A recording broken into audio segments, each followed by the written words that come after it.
got the cornfield calm, Midwest tone, but he's spitting facts like a dog with a bone. Lanky frame, fire-haired eyes on the case, breaking down the game and the darkest place. Sports scores to murder boards. Hoosier logic cuts like swords from Friday lights to chalked out lines. This redhead's brain rewrites the lines inside the Hoosier mind, where the stories twist and stats unwind. He's a legend in flannel, mic in hand, digging deep where few can stand. From touchdowns to crime scenes raw, he's got the truth in every draw. Yeah, step in if you dare to find what's brewing inside the Hoosier mind. He'll talk Pacers, Colts, or Colts on trial. Hoosier humor with a devilish smile. He's that redhead sleuth with a box of clues. Takes your headline, breaks the news. With every stat and every scream, he's painting portraits in your stream. Don't blink, he'll tie it tight. From game night wins to murder fight. Inside the Hoosier mind, where the facts hit hard and the lines are blind. He's a ginger ninja, sleuth and slick, cracking cases play by play quick. From courtrooms to the hardwood floor, he digs for more than just the score. Tune in and don't rewind, get deep now inside the Hoosier mind.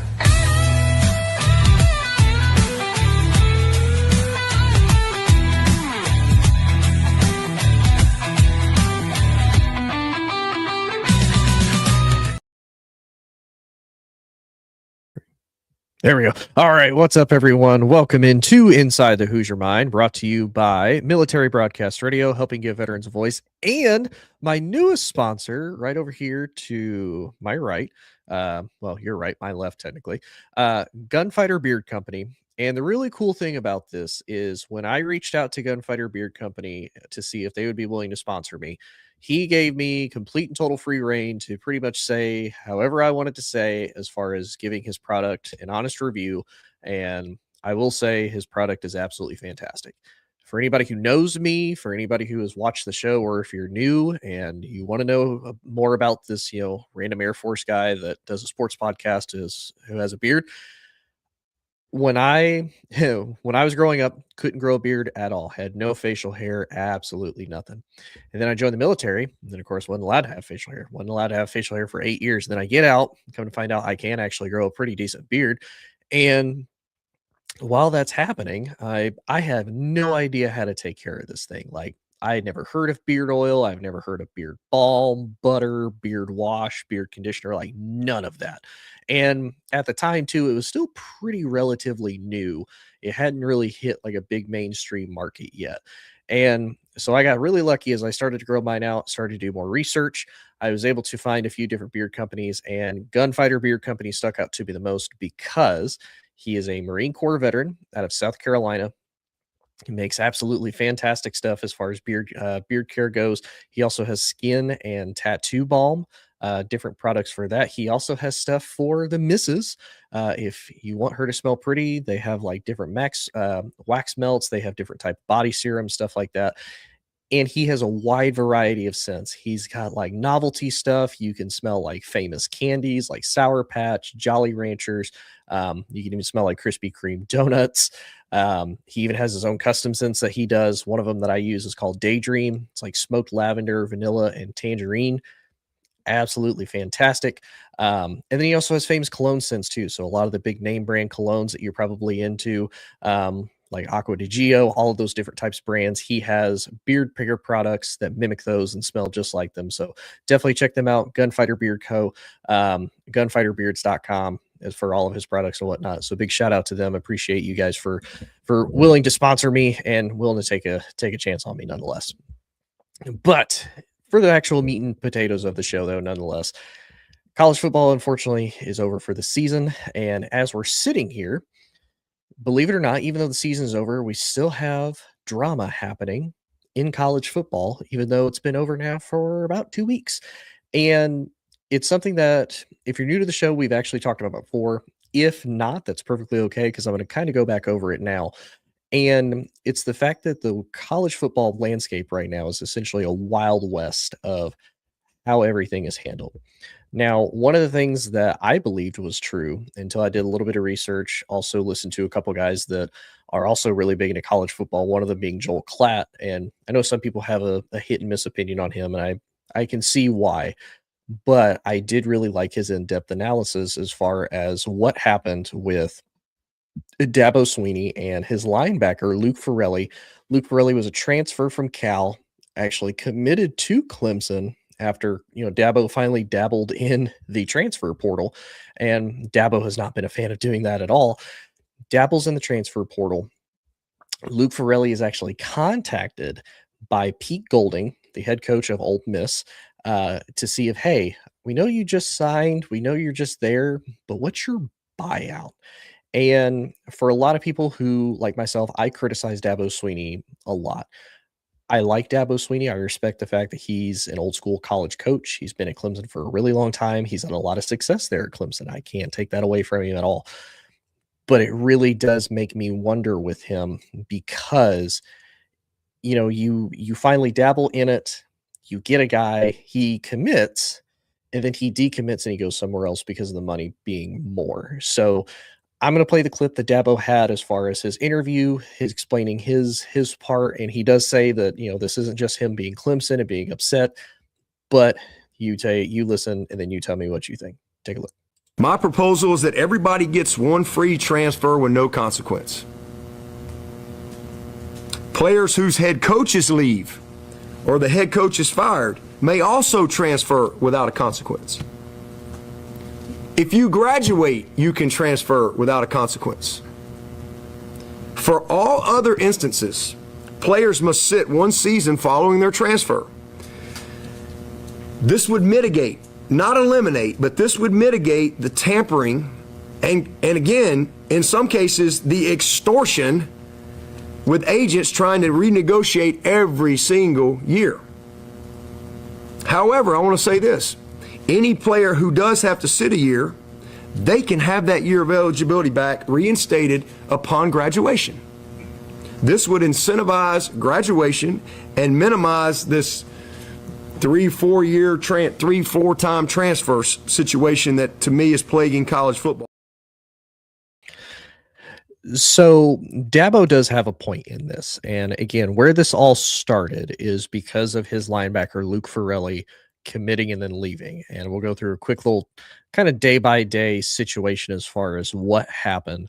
And this is according to MSN, and even Coach Swinney actually points this out and has a timeline stamp of what happened throughout this. So apparently this first started Sunday, January 4th. Clemson's general manager, Jordan Sorrells, had his first conversation with Farrelly's agent, Ryan Williams. Farrelly and his father were at Clemson. They met at Swinney's house the next night, Monday, January 5th. That was the first time they had met. It was just to get to know each other right off the bat, initial introduction and whatnot.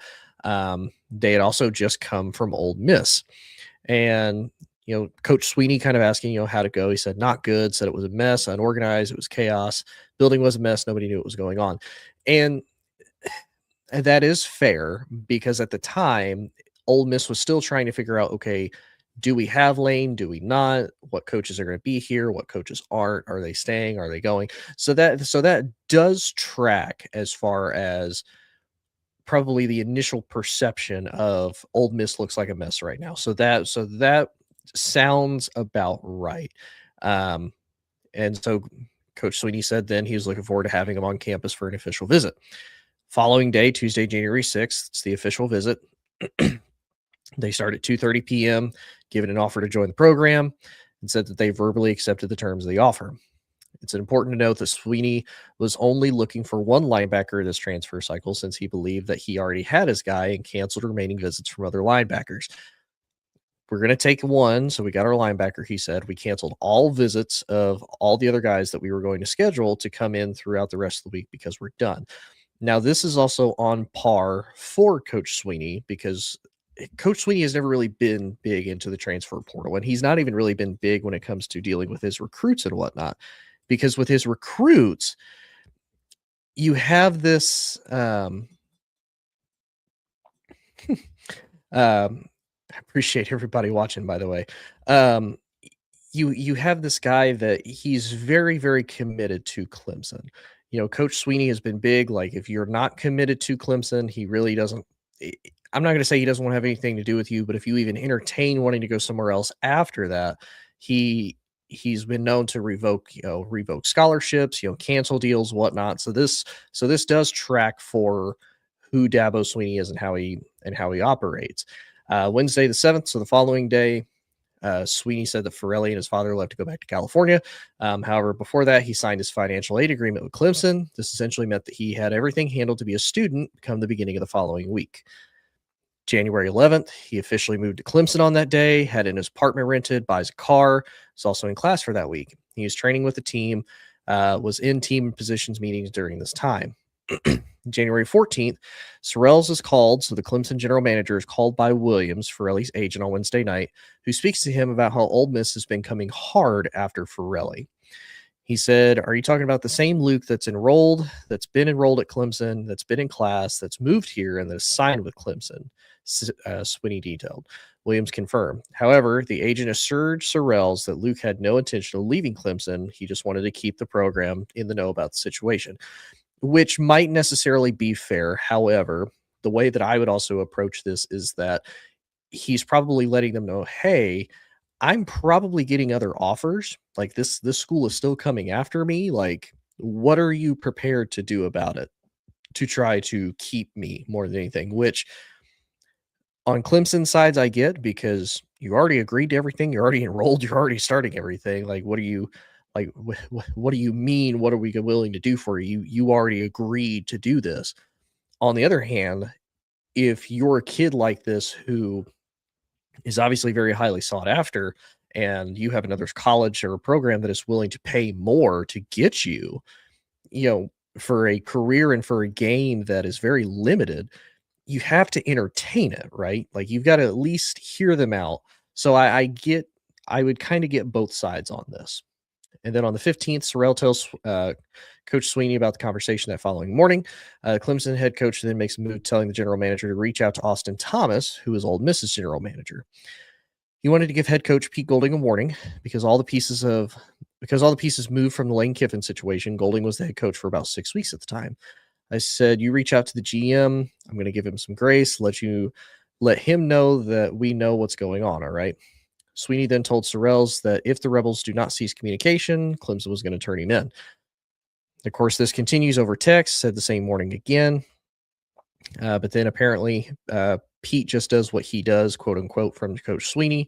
Around 1:30 p.m., Sorrell then meets with Ferrelli in his office. It was then that Ferrelli told him that the linebackers coach about the text he received Wednesday morning. Ferrelli was in his 8 a.m. class, got a text message from Coach Golding. The text message said, "I know you're signed, but what's the buyout?" Linebacker said that Golding also texted him a picture of a $1 million contract. And then Luke also mentioned to Jordan and to Ben that Coach Golding had Trinidad Chambliss on the phone, and that Coach Golding was there talking on his phone to push him to re-enter the transfer portal. He also said that NFL quarterback Jackson Dart had reached out and called, but again, Luke reassured Jordan that he had no intention of leaving. So again, this is where you have more of the evidence of tampering for sure. And this is where Coach Swinney has a little bit more of a pretty significant issue with this. And then January 16th, it's the last day the players can announce that they're entering the transfer portal. That morning, there's a staff meeting. Ferrelli had called the defensive linebackers coach and told him that Ole Miss had reached out again. This time they doubled his offer to come play. But Luke told Ben, hey, we're good. And so Ben told Luke to come to his office, see Sorrells and Coach Swinney, and let him know everything is okay. After that meeting, the Clemson defensive linebackers coach texted Sorrells, telling him that Ole Miss raised the offer to $2 million over 2 years. Sorrell spoke with Ferrelli's agent Williams about the situation. Williams confirmed this. The agent confirmed the head coach Golding had continued to communicate with Luke and had raised the offer. And then when Sorrells asked Ferrelli to show the text messages he received, Williams was hesitant, saying that he didn't want to burn any bridges with Ole Miss. However, the agent communicated that if they were to add a second year at $1 million to the already guaranteed deal with Luke, that they would gladly give up whatever they need in order to turn Ole Miss in, and Sorrell's declined. And that's when at 11:57 that same day on the 16th, that Williams said the Ole Miss assistant director of player personnel, Jay Cowdery, was setting up a Zoom call with Ferrelli to discuss contract details. 30 minutes later, Sorrells meets Ferrelli in the football facility parking lot, and the linebacker said that he was there to assure Sorrells and Swinney that he was staying. Swinney notes that he wasn't in the building, but got a call from Sorrells at 4:14. Sorrells approaches Swinney again, saying that he got a call from the compliance office. Ferrelli was looking to request to re-enter the portal. Tom Allen was also informed. Ferrelli did not answer his phone after Clemson called him 5 minutes later. And at 4:40 p.m., Sorrells and Allen drive to Ferrelli's apartment. Swinney said that the transfer was in his driveway. When they got there, his immediate response was, "I'm going to Ole Miss." About an hour later at 5:39, Sorrells spoke with Thomas, saying that Clemson was going to pursue all options to have them be accountable for tampering. And as a result, Coach Swinney then contacted Athletic Director Graham Neff and the ACC Commissioner Jim Phillips to begin the next legal steps. Wednesday, January 21st, so 5 days later, Ferrelli's officially in the transfer portal by multiple outlets. And then January 22nd, the following day, Ferrelli announced his commitment to join Ole Miss 6 days after he decided to leave the Tigers. So there's a whole lot to unpack with that. And again, I get both sides. I do. This is the first time Coach Swinney has really dabbled in anything when it comes to the transfer portal. He's been super reluctant. I think this season, not bringing guys in, trying to solely rely on who you've recruited, what you've been able to bring in just naturally through the old school system way, did not end up playing. It did not pan out well for him. And again, you don't have to rebuild your whole roster, but at least supplement pieces, because we've seen other coaches do that, and they've done tremendously well with just supplementing pieces that they need. I.e., look at Ohio State. Look at, I don't really want to use Alabama because Alabama's kind of been hot and cold, but we have seen honestly, Indiana. Indiana has been a really good comparison of that too. Of guys leave, all right, we're going to bring this guy in because they play the specific style that we need. Same with Miami. Miami did the same thing this past year. Look at Carson Beck. They lose Cam Ward. Okay, we need a quarterback. Let's go look at a quarterback that we think is going to fit our system and fit what we're using and doing the most. So they go and get Carson Beck, and it takes them all the way to a national title. And they played pretty competitively throughout the whole game. But where Dabo is upset is the fact that the kid committed, basically went through everything, was still getting contacted, even though he'd already signed. And again, from his perspective, I get that. You've already done everything. You've already signed the paperwork. You've already agreed. The contract was already signed and handled and whatnot. Here's the other thing. If I'm both parties, right? If I'm Ferrelli and I'm Coach Swinney, I get where you're coming from as far as try to get as much money as you can now. Essentially, you're only there for 1 year already. You signed a 1 year, $1 million contract. And you were already pretty sought after because Ole Miss was still going after you hard. And for them, the money is guaranteed. So I do get where he wants the money, right up front, just in case anything happens. And the other part that I would really argue is that if you do, because right now he's a redshirt freshman. So he's with Cal from 2024 to 2025, so just last year. He was the ACC Defensive Rookie of the Year. Now he's with Ole Miss. So, he's there. Like he's young. He'll probably even transfer again, more than likely, unless he just, really is really a big fan of Pete Golding and how Ole Miss runs his defense and how Ole Miss runs their defense and whatnot. More likely he's going to transfer again. So you have the opportunity, barring a freak accident, to make more money and to get paid again. So you don't have to do that. But where Coach Swinney's coming from, and this is where I like Coach Swinney because it's that old school style of thinking with college football. But the problem is we're now well past that. We've been well past that since NIL has first started. You don't have to only do recruiting anymore. Now you can get guys in the portal that maybe they're only a 1 or 2 year rental deal. Maybe most of them are probably just a 1 year rental deal of, I'm going to go get a guy that I need for, position wise. I'm going to go get a guy that I need that has experience, that's going to lead the team, a culture guy that I think is going to embody what I want out of my team. And then we're going to roll with it. So I understand that wholeheartedly. But on the flip side, he has to realize it's a business. This is essentially free agency. And while there's no technically punishment for anything to happen, until there's some type of enforcement of punishment, there's really nothing he can do. And one of the things I did want to point out, because I talked about it earlier, a few episodes back in the show, is when the House settlement came, and part of the House settlement was the agreement that there's going to be this College Sports Commission, the CSC. And the CSC is essentially supposed to overtake the NCAA as far as being a governing organization that's supposed to have teeth, that's supposed to have bite, that's supposed to have merit. My initial first thought when I heard this was, okay, this is just basically all agreed upon by all the schools, and this is going to become the new governing body. No. Apparently schools have to agree to it. So all the schools collectively have to agree that, yes, we recognize them as the governing body. Yes, they're going to be the ones that tell us what to do. Essentially kind of the same way they did with the NCAA.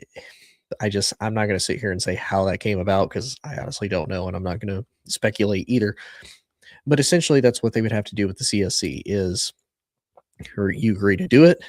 Once you do, all right, cool. Now you're kind of a part of this membership of the CSC. Now there's a governing body. And if Ole Miss and Clemson were to do that, then Clemson can say, hey, you tampered, you broke the rules, you need to be punished for it. Now, what exactly that would entail, I don't know. For the most part with college football, we've seen, vacation of wins. We've seen vacated, bowl games, even banned from bowl games, banned from like postseason competition and whatnot, which I get and I don't. And here's why I say that. If you want to punish the coach, fine. I don't care for punishing the guys that are on the team that had nothing to do with that situation, right? Like, so say hypothetically, like Ole Miss gets punished for this. Any of these new incoming freshmen, any of these new incoming sophomores, anybody, any of these transfers that aren't a part of the team, that weren't a part of the team prior to this happening, right? If they come in and then somebody says, actually, Ole Miss, you're banned for playing a postseason competition, that's not fair. It's not fair to those guys. Like, wait a minute, I didn't have anything to do that. Why do I got to get punished? And I know the whole, we're one team. If one guy goes down, we all no. Not this way. No, and not the way that college football is run, not the way that these athletes, and really the way anybody would do this. Of no. Why am I getting punished for what somebody else did that I had no part of? I was asked to come here. I was paid to come here. I come here. I do what I'm supposed to do. And now I can't even compete in the postseason? No, thank you. No, thanks. So it's interesting to see if the CSC truly will come to fruition, if they finally will be able to govern. But one of the points was brought up that it may not, because of the fact that there are rules, they're just not enforced. And if you have guys like, Pete Golding, he's thriving. Hey, I got a top linebacker out of the portal for my team. That's something that I needed. I'm going to keep doing it the way that I want to do it. I don't want to be governed. Same Mario Cristobal in Miami. They just got the quarterback, Darian Mensah from Duke, who that was a whole contract issue because, again, he was signed with Duke, and through some type of way, as far as wiggling out of his contract and whatnot, they were like, nope, transfer to Miami. He's probably going to be the starting quarterback for the Hurricanes. So yeah, Mario Cristobal is probably not going to be like, yeah, let's be governed. No, thank you. Don't want to do it. No, thanks. And, but you're probably going to have more of these old school guys, like Dabo.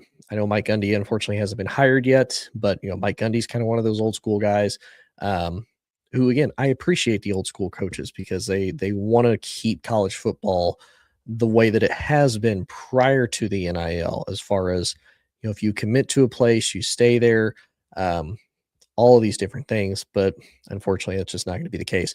Dabo did bring something up, though, that I am a big fan of. And he was talking about the rules as far as the transfer portal goes of, and there's two key things that I really liked from Dabo's take on how to fix college football.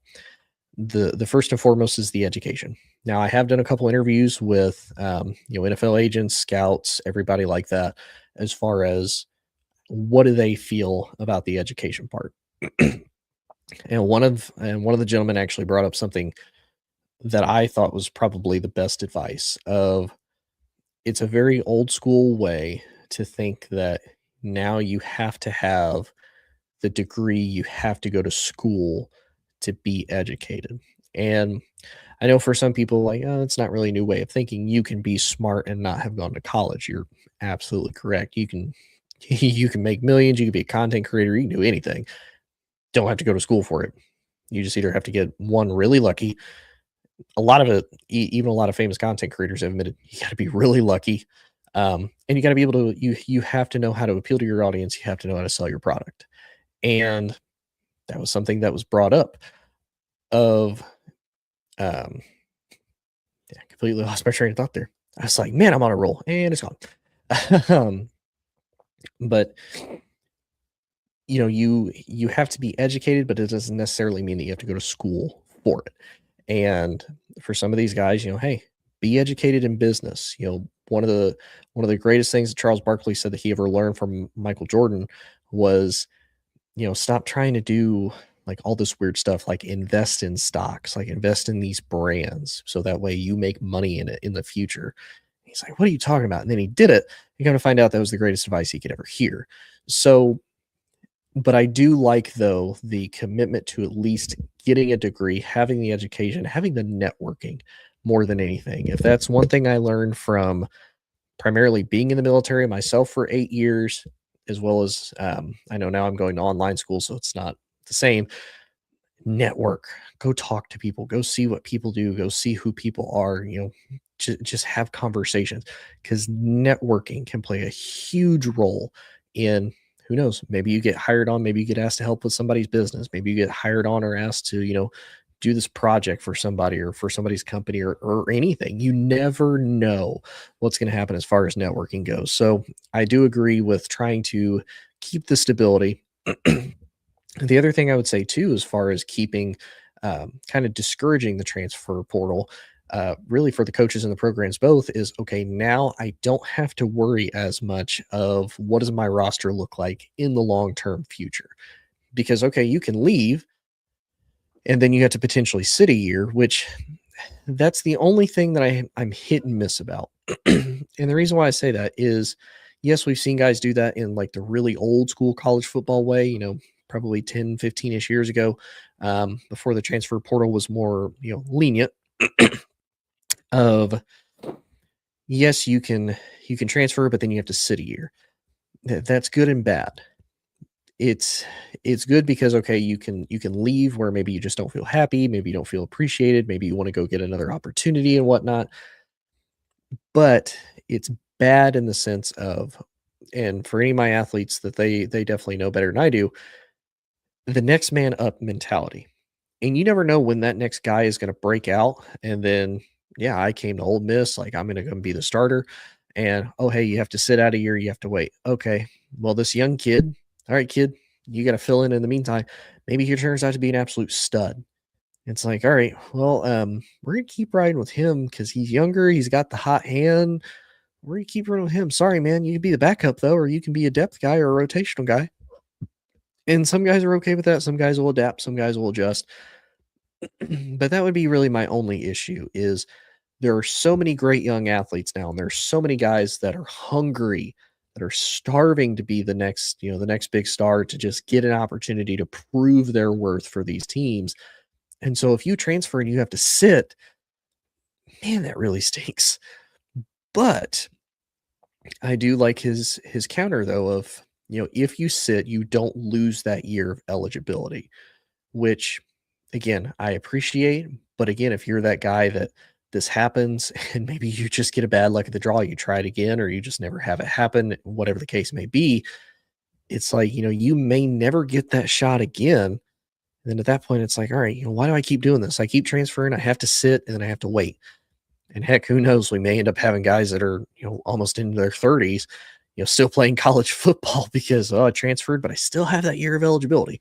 And like he said, maybe it helps deter that. Maybe it helps keeping guys, once you commit, it's better if you stay. It's better the coaching staff already knows you. So I do see the positives and I do see the negatives, but it does really, really make me wonder though, you know, how well is that going to work for you if you do that? You know what I mean? But still, it's super fun though. It's fun. That's kind of the good and bad thing about college football is even though we're over 2 weeks from the season having been already finished, the national championship played and whatnot, that we still have these storylines coming through, which is absolutely crazy. But I'm also here for it because I love college football. It can't come back soon enough. We have, let's see, it's February and college football isn't going to come back until August. So we have like 6 months before it even gets to come back. And that's really sad, but that's the way of the game, unfortunately. Literally, that is the way of the game, unfortunately. But one of the other things I wanted to talk about real quick in the kind of second half of the show is right before Super Bowl weekend, the New England Patriots going to their 12th Super Bowl, which I have any Patriots fans watching. I'm sorry. I'm not happy that you guys are there. I'm about to turn 31. That is all I've ever watched is for the last 20 years. You guys just dominate. It's so aggravating as an NFL fan to have to watch the Patriots. It's so aggravating. Like if you're from Boston, if you're a New England Patriots fan, you have been loving life since like 2001. Not mad at you. For the rest of us NFL fans, it has been an absolute nightmare. Please go away. Please bring back please bring back the really dark years of New England from like 2020 to like 2024. Bring back the dark years for New England. But probably one of the biggest things that really took the headlines here recently is Bill Belichick being snubbed as a first ballot Hall of Famer for the NFL Hall of Fame. And there was a point brought up that I really, really liked. And again, people have been very hit and miss with their reception of this. For a majority of us sports fans, for a majority of people who I would say believe in a lot of fairness and believe in a lot of kind of fairy tale endings, I would almost say, or just happy endings in general, right? You have somebody like Bill Belichick, 8 Super Bowl rings, 6 of them as a head coach, right? Head coach in New England for 24 years, absolute domination pretty much that entire time. Multiple Super Bowl appearances, multiple Super Bowl wins, pretty much everything you could ask for from a head coach, from a franchise, and from a quarterback in Tom Brady that led them to all of those Super Bowls and made New England the franchise that it is today. During that, though, there's a lot of scandal. There's a lot of, NFL fans, again, people like myself who can't stand the Patriots, who they always want to find a reason for why the Patriots were successful other than just the general success that they had as far as discipline, coaching, whatever you want to consider is the formula behind their success, right?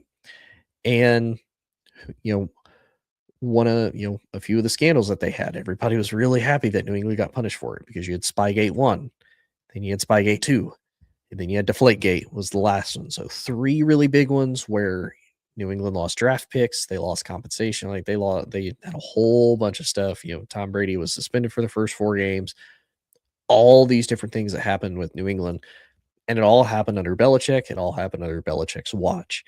So you've got like 3 big asterisks there on his career with New England as head coach, even amidst all the success he was able to accumulate there.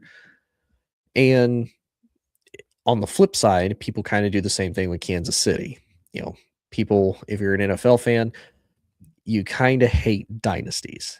And I do get it because you hate seeing the same team just win over and over and over. And a lot of it, there is a lot of just blatant favoritism towards those teams. I can tell you, I saw multiple Patriots games where it's like, somebody the offensive line got called for tripping, and he came out of his stance when the play was started.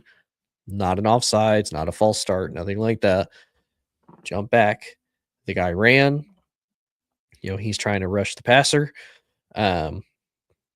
Trips over the lineman's foot because as he's trying to run through, not like the lineman's like, oh, hey, let me stick my leg out here, because does it probably happen?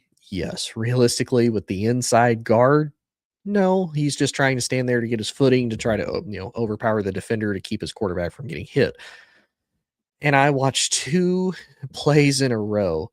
They called tripping on the guard, giving, pushing the team back another 10 yards, pushing the team back another 10 yards, taking it down away, et cetera. So, and it was against New England, and it was in New England. And it's one of those, again, as an NFL fan, I'm like, are you kidding me? Like, that's the call you're going, like, nobody else is seeing this. Nobody else is rolling with this. And this is what you guys, okay. And again, for a lot of NFL fans, they probably feel the same way about Kansas City. The refs miss a lot of really bad, blatant calls with Kansas City. They let Kansas City get away with a whole lot of stuff.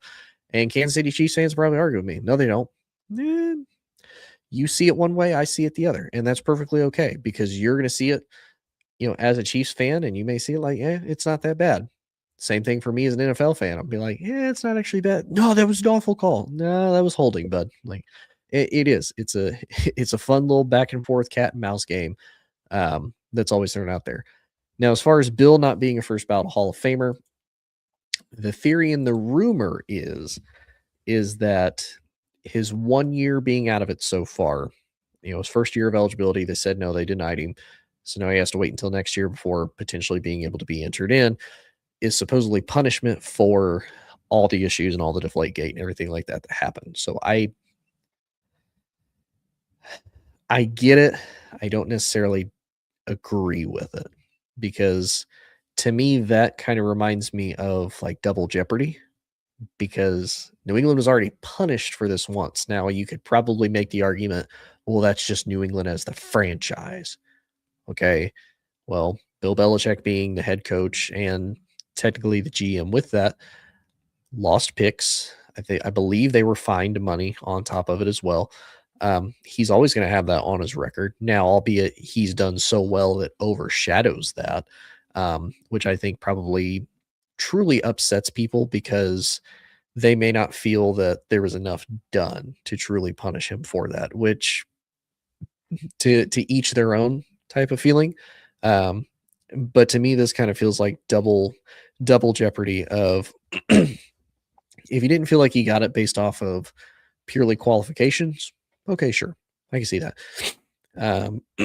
Supposedly he did not have the 40 out of 50 votes that he needed to be able to get it. And maybe some people are just like, no, we don't feel like he's kind of worthy of being in the Hall of Fame, which again is crazy. Looking at purely the statistics and the numbers.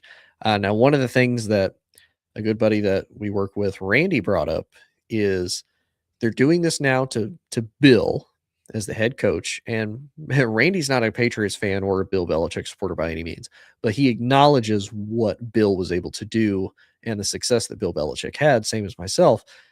He did bring up a really good point of they're doing this to Bill now while Bill's trying to be in the Hall of Fame as a head coach. Are they going to give Tom Brady that same treatment? So when Tom Brady, is officially eligible for the Hall of Fame, is he going to be a first ballot Hall of Famer? Or are they going to do the same thing to Tom? Like, you were part of both Spygates. You were part of Deflategate. Whole lot of issues up in New England when it came to that. Yes, you did win 7 Super Bowls. You won 6 with New England. You even went to another team and won a Super Bowl.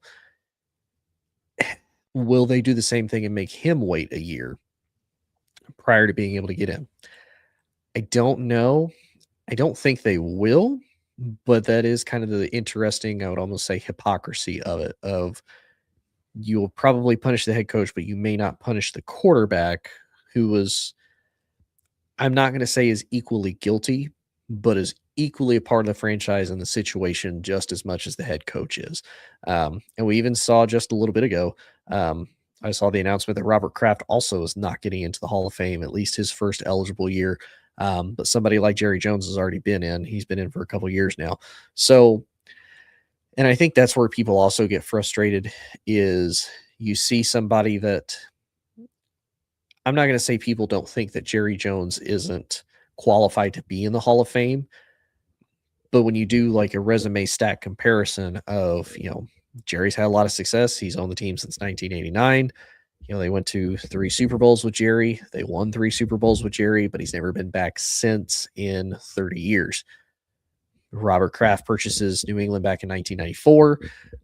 They already had 2 Super Bowl appearances. They didn't win any, but they had 2 Super Bowl appearances before that. And then ultimately his turn and ended up running one of the most well-known franchises in league history as it currently stands right now, as his team's about to go to a 12th Super Bowl appearance and has the opportunity to potentially win their 7th in franchise history, and they'd be the only team in NFL history with 7 Super Bowl wins. Now, I know obviously there's, world championships and whatnot with other teams, old teams before the Super Bowl and whatnot, but in current modern day era post, 1960 with the Super Bowl, they'd be the first team with 7 Super Bowl wins. So, it is crazy to see. It's a wild time as far as the off season goes and whatnot. It's kind of hard to believe a little bit, honestly. Just all the crazy, and this is how you know that football's winding down, and this is how you know that football fans are starting to get antsy because the season's already over. You got college football drama happening just after the regular season ended, right before the national title game, even continuing on now after. Even the same with the NFL. I know we've got still the Super Bowl this coming weekend. But all the drama as far as Bill Belichick not getting into the Hall of Fame, Robert Kraft now not getting into the Hall of Fame. So this is how you can tell football fans are like really, really itching for football to already be back. And we got like 6 months away before it happens.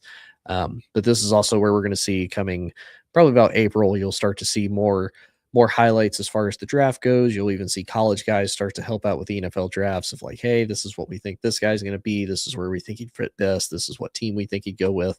So there'll be a lot of entertainment. There'll be a lot of things that people will be able to cover for football fans to try to hold them over. We also have spring football that's going to be coming up in March. So you'll have spring football, you have the draft. Spring football continues on through, I think, like June. And then you have to wait a couple months, and then you'll have some teams will have like spring football, which may be able to get them through in like April, Mayish. But then again, college football fans, NFL fans are going to be chomping at the bit through June and July, about to the end of July, because that's when some preseason games start until the beginning of August. And then everybody's like, all right, football season's back. Let's go. So, and that's definitely going to be me. I'm going to understand that 100%. But appreciate everybody watching. Appreciate everybody tuning in. Hopefully you enjoyed the show. If you did, please like, share, and subscribe. I am on pretty much all social media platforms everywhere. If you like the podcast, I am wherever you get your podcasts at. I'm also on YouTube. I'm on Facebook. If you like MBR, if you like Military Broadcast Radio, because they have a slew of great hosts that do other shows. They don't do just sports like myself. We do have other sports shows though. They have life advice, they have health advice, they have stories, they have all sorts of cool stuff. MB Radio or Military Broadcast Radio, mbradio.us. Great place to check it out. There's a little QR code right there. If you're watching to scan, you can learn more about them, or just Google mbradio.us. It'll take you to their website. You learn more about them. You learn more about the hosts that are on here. And again, big shout out to Gunfighter Beer Company as well for sponsoring. Again, if you want great beard care products, I absolutely love mine. The smell lasts all day. It doesn't leave my beard or my face super greasy. The scent lasts. It makes my beard soft. It holds the flyaways and whatnot, so my beard doesn't look too crazy. I think my beard looks pretty solid and pretty fine, but that's just me. And again, not just beard stuff, has tattoo balm, has stuff for the ladies, has all sorts of stuff and great smells, good prices, very veteran friendly. And it's for another fellow vet who's a small business out of South Carolina. So big shout out to them. Appreciate them for sponsoring me and whatnot. I may be back next week. I may end up reducing the show to about once every couple of weeks. But again, I am still going to come out though, kind of a college football for dummies series. And basically what that's going to be, if you have somebody in your life or know somebody in your life that maybe wants to get into college football, you're like, let me see if I can have somebody break it down for you. Super quick, super easy. I'm going to do super short TikTok videos that kind of explain it, maybe only a couple minutes. And then I'll maybe do an episode that's like 10 to 20 minutes long breaking down maybe a little bit more into detail about stuff, maybe give history on some conferences, on players, teams, et cetera, et cetera. So stay tuned for that if you want to check it out. I'm at Inside the Hoosier Mind on all social media. Appreciate everybody tuning in. Appreciate all the sponsors, and hope everybody has a great week. Hope everybody enjoys the Super Bowl. If you're in the Midwest, really glad it's starting to warm back up. Last couple of weeks were absolutely freezing, but we will see y'all later. Ladies and gentlemen, thank you for tuning in to Military Broadcast Radio. As we wrap up today's show, we want to remind you that the podcast of today's episode will be available right after we go off the air. So if you missed any part of the show or want to listen again, be sure to check it out. And remember, we're here to support and honor our veterans. Your stories and experiences matter, and we are committed to giving you a platform to share them. That's right. We're here to give our veterans a voice. So don't forget to catch the podcast and stay connected with us. Giving our veterans a voice.